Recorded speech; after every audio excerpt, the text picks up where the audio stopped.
일본 구매 대행은 일본 브랜드에 대한 이미지랑 장인정신, 제품 품질에 대한 이슈는 거의 없는 편입니다. 그래가지고 충분히 소싱하셔가지고 판매를 하시면은 메리트가 있다라고 생각이 들고요. 저도 계속 일본 구매 대행을 하고 있는데 뭐 배송이라든지 그런 문제 때문에 뭐 CS가 있긴 하지만은 제품 자체에 대한 문제 때문에 이슈가 됐었던 적은 단 한 번도 없거든요. 그래서 충분히 소싱하셔가지고 판매하면은 매출을 일으킬 수 있다라고 생각이 듭니다. 두 번째로 현재 다른 국가에 비해서 하는 사람이 별로 없어요. 왜 그런지 모르겠는데 유럽이라든지 중국 구매 대행 강의는 저도 많이 봤는데 일본 구매 대행 강의는 어떻게 느끼시는지 잘 모르겠지만 저는 거의 없는 것 같거든요. 있긴 하지만. 그래가지고 충분히 경쟁력도 있고 할만하다고 생각이 듭니다. 제 생각에는 일본어에 대한 반감이라든가 좀 어려움, 그 다음에 일본 사이트가 국내랑은 다르게 조금 불편한 점이 좀 있어요. 봤을 때 시각적으로. 그래가지고 사람들이 좀 피하는 것 같긴 한데 저희는 어쨌든 이제 구매 대행으로 매출을 올려서 판매를 해야 되는 사람들이니까 여기에 대해서는 익숙해져야 된다고 생각을 합니다. 그 다음에 세 번째로 지금 엔화가 엄청 낮잖아요. 그래가지고 마진율이 되게 높아요. 그래가지고 싸게 구매할 수 있어요. 싸게 구매를 하면은 평균 가격으로 올렸다고 치더라도 조금 더 마진을 가지고 갈 수 있겠죠. 그 다음에 배송 기간도 서양권에 비해서 비교적 가깝죠. 우리 바로 옆이니까. 그래가지고 유럽 같은 경우에는 최소 2주 정도 소요가 되지만은 일본은 빠르면은 뭐 5, 6일 안에도 배송이 되니까 CS적으로도 이익이 되지 않을까 싶습니다. 두 번째로 부가세가 있는데 유럽 같은 경우에는 이제 FTA 환급이 있는데 일본은 그런 게 없습니다. 그래서 10%가 들어가요. 면세 구매 대행이 불가능합니다. 일본이 미국, 유럽 이런 국가랑은 다르게 좀 폐쇄적입니다. 그래가지고 한국 카드로 결제가 불가능한 곳들이 되게 많아요. 제가 여기 적어놨는데 예시를 야후 재팬, 옥션, 메루카리 뭐 그런 것들 한국 카드로는 결제가 잘 안 되거든요. 그래가지고 만약에 그런 사이트에서 하시려면은 배송 대행지에 결제 대행을 맡기셔야 됩니다. 그러면은 수수료가 조금 더 추가가 돼요. 그렇게 하더라도 우리가 판매를 할 게 엄청 많기 때문에 처음에는 좀 반감이 있어가지고 결제 대행을 하지 않으시더라도 나중에는 결제 대행을 써가지고 판매할 수 있는 상품을 늘리시는 게 더 좋다라고 생각을 합니다. 그렇게 해야 또 경쟁력이 생겨요. 다음으로 배송 대행지 특징이 있습니다. 항공, 해상 가능. 이거는 중국이나 뭐 똑같아요. 혹시 중국 구매 대행 해보신 분 계세요? 그러면은 여기 좀 비슷할 거예요. 일본이 조금 더 느려요. 왜냐면은 중국이 워낙에 배대지가 이제 업체가 많고 그렇기 때문에 서비스가 빠른 편인데 일본도 배대지가 지금 조금 있는 편이긴 한데 그래도 중국보다는 좀 덜하기 때문에 조금 더 해상은 느린 걸로 알고 있습니다. 그 다음에 밑에서 가까운 만큼 비교적 저렴한 요율, 해상도 오래 걸리진 않으면 돼 있는데 중국보다는 조금 느린 것 같아요. 제 개인적인 체감으로는. 그 다음에 공휴일 제외하고 매일 출국 가능. 이거는 가까운 나라기 때문에 그렇다고 생각이 들고요. 제가 추천하는 배대지가 뭐 여러 개가 있는데 저도 배대지를 많이 사용해보진 않았어요. 한 4개 정도 사용을 해봤는데 그 중에서 고넬로라는 이 배대지가 그나마 제일 괜찮아가지고 제휴 배대지로 소개를 드리고 여기 배대지 사이트 들어가시면은 이런 요율은 다 확인을 가능하세요. 그러니까 한 번씩 둘러보시면 좋을 것 같고 배송비 업계에서 낮은 편 가격이 여기 있죠. 이게 좀 싼 편이에요. 0.5kg에 8,500원. 보통 1kg까지는 만원에서 12,000원 정도 되는 게 표준인데 여기는 조금 싸요.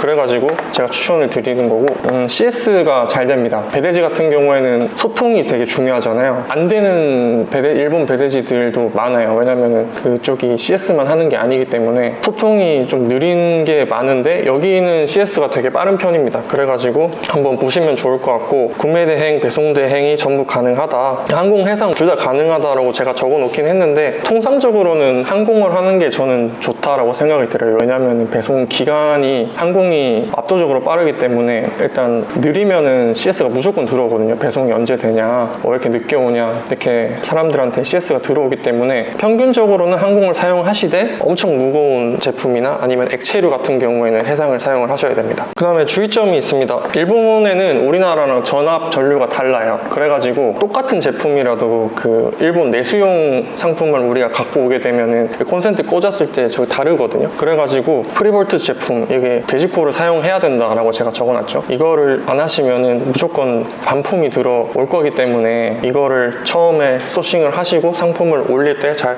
파악을 하셔가지고 번역을 해서 이거는 프리볼트 제품이므로 돼지코어를 우리가 함께 보내드립니다 라고 하고 판매를 하거나 아니면은 돼지코어를 따로 사용을 하셔야 된다라는 가는 거를 상세 페이지에 명시를 하고 판매를 진행을 해주셔야 됩니다. 그 다음에 여기 일본에서도 내에서도 이게 달라요. 이거를 그래서 일본 상세 페이지에 그게 다 적혀져 있거든요. 웬만하면은. 그렇기 때문에 그거를 파악을 하셔가지고 일본에서 우리가 소싱을 할 때 사이트 번역을 할 수 있잖아요. 번역을 잘 보시고 이게 전압이 어떻게 돼 있는가를 잘 하셔야 됩니다. 안 그러면은 주문이 많이 들어오는 제품의 경우에는 반품이 들어오면 답이 없어요. 그렇기 때문에 나중에 곤란한 상황이 안 발생하게 처음부터 이제 다 파악을 하고 하셔야 됩니다. 그리고 CS를 위해서 일본 가전제품을 판매할 때는 스펙을 꼼꼼하게 잘 적어놓도록 하자라고 제가 적어놨어요. 그 다음에 소싱이랑 발주인데요.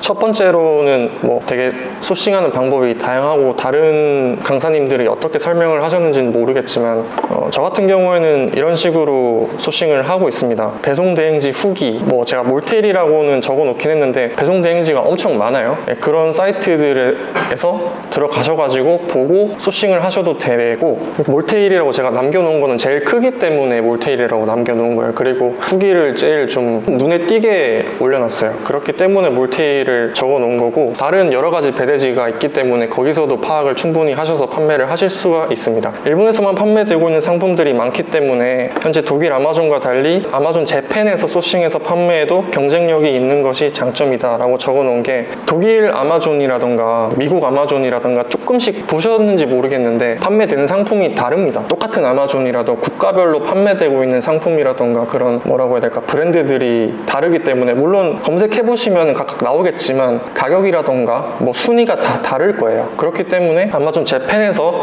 우리가 일본 브랜드 제품을 소싱을 해가지고 판매하면 경쟁력이 있는 것이 장점이라고 제가 이렇게 적어놨고요. 라쿠텐이라고 혹시 들어보셨나요? 여기서도 소싱해서 판매가 가능합니다. 아마존 재팬이랑 라쿠텐 같은 경우에는, 라쿠텐이 일본 내수에서 제일 판매가 많은 사이트이기 때문에 여기서만 소싱해가지고 판매를 하셔도 돼요. 네, 그 정도로 라쿠텐은 무조건 들어가셔야 되는 플랫폼이라고 생각하시면 됩니다. 세 번째로 네이버 데이터 랩이 있는데, 제가 뒤에서도 자세하게 설명을 드리겠지만 데이터를 분석한 다음에 네이버 창에 뭐 일본 뭐 땡땡 직구 후기, 내가 찾은 카테고리에 일본 뭐 낚시 제품 후기, 뭐 이런 식으로 검색을 해보시는 거예요. 워낙에 이제 우리나라 같은 경우에는 네이버가 제일 검색 엔진이 발달되어 있는 사이트다 보니까 그런 후기라던가 정보들을 매일 적잖아요. 하루에도 진짜 수십 개의 정보가 네이버에 올라가고 있기 때문에 그런 거를 서칭을 하셔가지고 내가 정보를 얻게 됐다면 그 정보를 가지고 상품을 찾아서 이 상품을 내가 만약에 판매를 할 수 있고 가격 경쟁력이 있다 싶으면은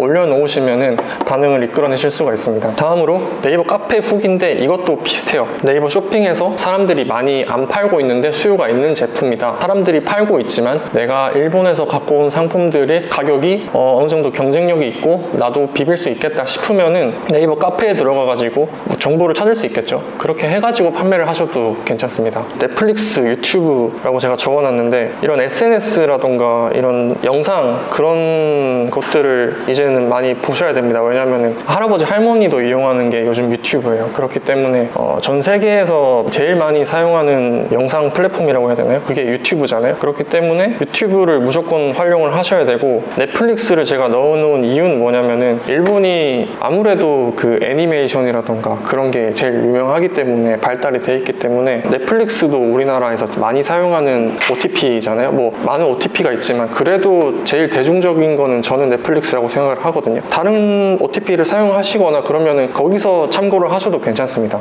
저는 넷플릭스에서 많이 참고를 하기 때문에 넷플릭스라고 적어 놓은 거고요. 다른 OTP에서도 일본 뭐 관련된 애니라던가 영화라던가 내가 봤다라고 하시면은 그렇게 찾아보시면 돼요.